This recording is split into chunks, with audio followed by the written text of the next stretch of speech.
So, eto na nga mga be, saan naabot ang 50 pesos mo dito sa Switzerland?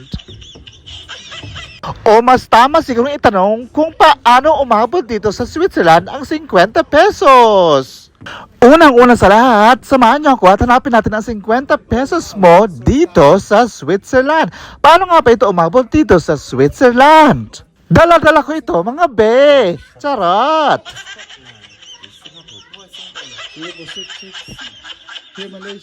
Kasama ang 50 pesos ng Pilipinas ay marami pang mga ibang banknotes ang matatagpuan dito sa Musig Mawa, dito mismo sa Luzern, Switzerland. Bakit ba ito nandito? Hindi ko rin alam mga be.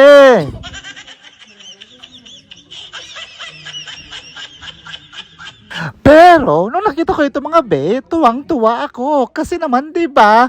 Nakakatuwang makikita ng 50 pesos dito sa ibang bansa at wag ka, dito pa talaga sa Switzerland.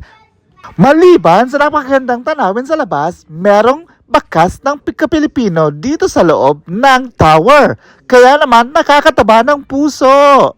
Kaya naman, kung gusto mong makita ang 50 Philippine peso banknote dito sa Switzerland, dito mismo sa Luzern, punta ka dito sa Musig Mawa, sa isang tower dito. Dito naka-frame ang iba't ibang banknotes ng iba't ibang bansa sa buong mundo.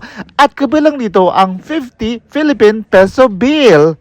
Hindi lang syempre ito ang napaka-interesting na lugar dito. Ang Musig Mawar ay talagang napaka-interesting na lugar kasi nung panahon ng medieval, itinayo ito para depensa at paprotektahan ang lungsod ng Luzern laban sa kanilang mga kaaway. Maaring umakyat sa mga towers na to at para naman makita ang magandang tanawin ng lungsod at ang paligid nito tulad ng mga bundok at ng syudad mismo. Kaya 'di ba, tara na!